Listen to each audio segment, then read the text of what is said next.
नमस्कार साथियों, आपका स्वागत है जय बजरंग इंस्टीट्यूट पर। जैसा कि आपने थंबनेल पर देखा कि बजट का इतिहास क्या है और बजट कैसे तैयार किया जाता है, आज उस विषय पर हम चर्चा करेंगे।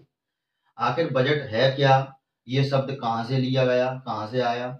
तो मैं बात करता हूँ लैटिन भाषा की बुल्गा शब्द की, जहाँ से इसको लिया गया, लेकिन बाद में इसको फ्रांसीसी शब्द बाउगेट्टी में परिवर्तित कर दिया गया, जिसका अर्थ होता है चमड़े का थैला।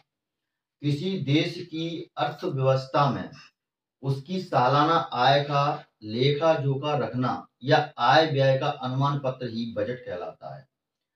अब बात कर लेते हैं बजट की परंपरा कहाँ से स्टार्ट हुई। तो बजट की परंपरा की यदि हम बात करें तो यह ब्रिटिश कालीन परंपरा है। साल 1857 का दिन है। 1857 की क्रांति के बाद जब अंग्रेजों को भारत छोड़ने के लिए मजबूर कर दिया गया था, यहाँ पर कई सारे आंदोलन चल रहे थे। उसी समय यहाँ पर 1858 में 1857 में ईस्ट इंडिया कंपनी के हाथों से ब्रिटिश भारत की सत्ता थी वह ब्रिटिश हाथों में सौंप दी गई। इस समय जब ये सत्ता सौंप दी गई तो यहाँ पर भारत की अर्थव्यवस्था डवाडोल हो रही थी, आर्थिक स्थिति गंभीर थी। इस गंभीर परिस्थिति को देखते हुए 1859 में स्कॉटिश अर्थशास्त्री जेम्स मिलियन को लॉर्ड कॉनिंग वायसराय, जो लॉर्ड कैनिंग वायसराय हैं, उनके अधीन council of India financial member के पद पर नियुक्त किया गया, जिन्होंने 1860 में भारत का पहला बजट पेश किया और साथ ही आयकर विभाग की नींव रखी। इसी कारण प्रतिवर्ष 24 जुलाई को आयकर दिवस के रूप में मनाया जाता है।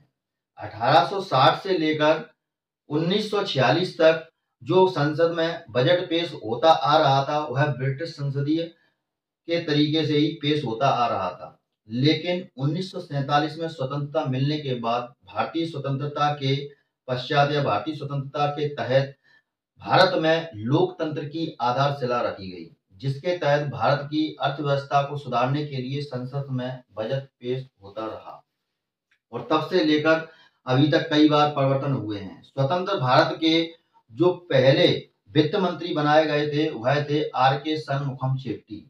1947 में इनको स्वतंत्र भारत का वित्त मंत्री बनाया गया और इन्होंने अपने भाषण में कहा कि मैं आज स्वतंत्र भारत का बजट पेश कर रहा हूं। यह एक ऐतिहासिक अवसर भी हो सकता है और मैं अपने आप को खुशनसीब मानता हूं कि मुझे ये मौका मिला कि मैं स्वतंत्र भारत का बजट पेश कर रहा हूं। मैं इस पद पर निहित होते हुए भी जागरूक हूं और इस सम्मान के लिए भी सचेत हूं। मैं चाहता हूं कि स्वतंत्र भारत के लिए एक अच्छी नींव रखी जाए। तो इन्होंने इस तरीके का अपना एक भाषण दिया और 26 नवंबर 1947 को स्वतंत्र भारत का पहला बजट आर के शनमुखम चेट्टी द्वारा प्रस्तुत या पेश किया गया। अब यहाँ पर जो बजट पेश हुआ इसमें कुल राजस्व जो इकट्ठा हुआ वह लगभग 100 करोड़ पॉइंट 15 रुपए का राजस्व इकट्ठा किया गया। एक अनुमान था कि इसमें इन्होंने लगभग 197 करोड़ का इनका व्यय हो गया और इस वजह से इस बजट में 24 करोड़ का लगभग 24.59 करोड़ का इनको राजस्व घाटा हुआ। इस घाटे की पूर्ति करने के लिए इन्होंने कर्ज लेकर इस घाटे को कम करने की योजना बनाई और वर्ल्ड बैंक के द्वारा कर्ज लिया गया। यदि हम बात करें इस बजट में सबसे ज्यादा व्यय कहाँ हुआ, तो सबसे ज्यादा व्यय रक्षा मंत्रालय पर हुआ। लगभग 92.79 करोड़ रुपए का यहाँ पर रक्षा मंत्रालय के लिए खर्च किया, जो आज भी हम डिफेंस में रक्षा मंत्रालय के लिए अपने बजट में से खर्च करते हैं। तो यहाँ पर जो खर्च हुआ था वह लगभग पूरे बजट का 46% खर्च हुआ था। कितना खर्च हुआ था? लगभग 46% खर्च हुआ था। और इस बजट में कृषि, उद्योग और बुनियादी ढांचे की बात की गई थी। साथ ही आजादी के बाद, विभाजन के बाद जो शरणार्थी भारत में आए थे उनके लिए भी व्यवस्था की बात की गई थी। तो हम देखें इस बजट ने भारत के आर्थिक विकास और राजनीतिक विकास में महत्वपूर्ण भूमिका निभाई और यहीं से स्टार्ट होती है आत्मनिर्भर भारत की कहानी। तो ये था हमारे बजट का इतिहास। अब बजट कैसे पेश किया जाता है तो उसके लिए हम बात करते हैं। तो यहाँ पर हम देखते हैं तो बजट पेश करने के लिए लगभग, जैसे बजट हमारा मार्च में पेश होता है तो उससे लगभग 6 महीने पहले ही प्रक्रिया शुरू हो जाती है और इसमें जो वित्त मंत्रालय होते हैं उसके दरवाजे विभिन्न मंत्रालयों के लिए खुल जाते हैं और वहां पर चर्चा की जाती है। तो क्या होता है तुम्हारा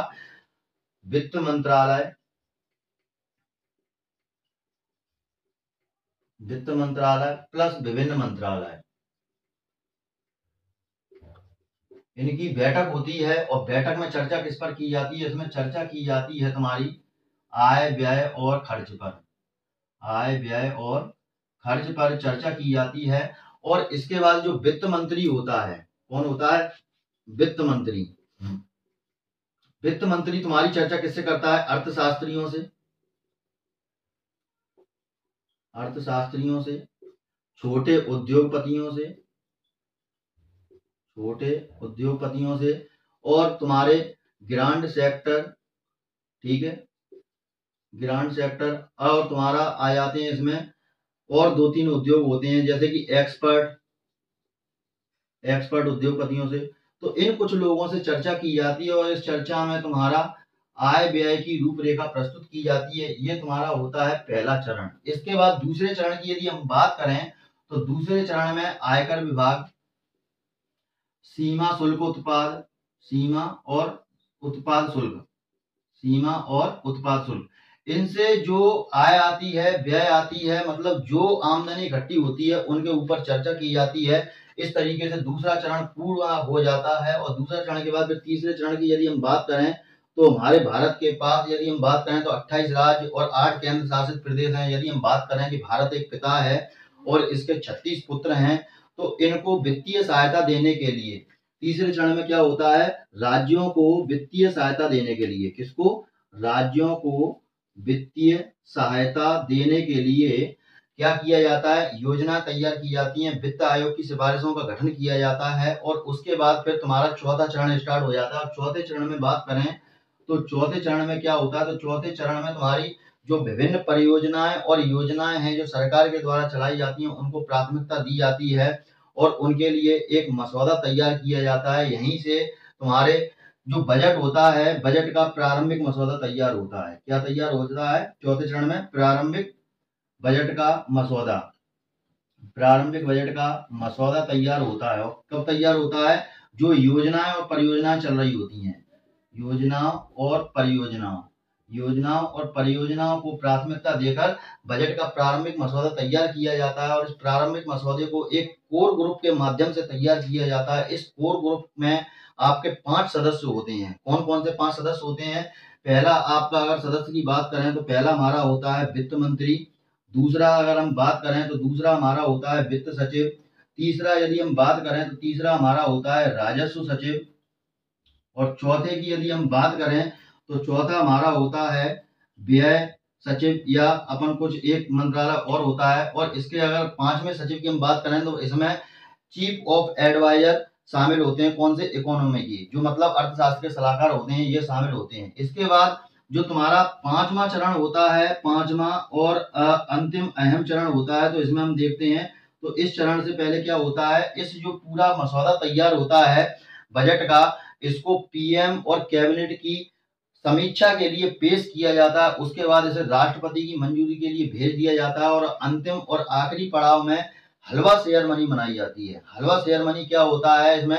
तो इसमें क्या होता है? जो वित्त मंत्रालय में जो वित्त मंत्रालय का जो तुम्हारा बजट पेश किया जाता है, वित्त की इमारत पर तैयार, वित्त की जो इमारत होती है वित्त मंत्रालय की, वहां पर इसको तैयार किया जाता है और इसकी गोपनीयता रखी जाती है। और यहाँ पर कहते हैं कि अपने भारत में वैसे भी आम रिवाज है कि किसी शुभ कार्य को करने से पहले मुंह मीठा किया जाता है। तो यहाँ पर क्या होता है?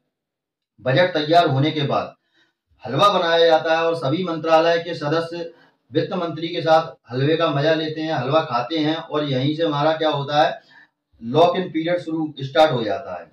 लॉक इन पीरियड क्या होता है कि वित्त मंत्रालय के बाद जब ये तुम्हारा तैयार हो गया इमारत में, वित्त मंत्रालय की इमारत में बजट, तो इसके बाद इसके जो सदस्य होते हैं यह गोपनीयता बनाए रखने के लिए किसी से फोन पर बात नहीं करते हैं, यहाँ तक कि अपने परिजन का फोन भी नहीं उठाते हैं, चाहे कितनी भी परेशानी आ जाए। इसके बाद इसको आखिरी रूप में ब्लू प्रिंट के रूप में तैयार किया जाता है और यह वित्त मंत्रालय के सचिव की निगरानी में होता है, जिसकी जानकारी सीमित लोगों के पास ही होती है। तो इस तरीके से हमारा बजट तैयार होता है। अब अगले वीडियो में हम बात करेंगे कि हमारा जो बजट है वह संसद में किस तरीके से पास होता है और बजट कितने प्रकार का होता है। उम्मीद करता हूं आपको ये वीडियो पसंद आया होगा। यदि आपको ये वीडियो पसंद आया तो चैनल को लाइक कीजिए, शेयर कीजिए, सब्सक्राइब कीजिए। मिलते हैं अगले वीडियो में, तब तक के लिए जय हिंद, जय भारत।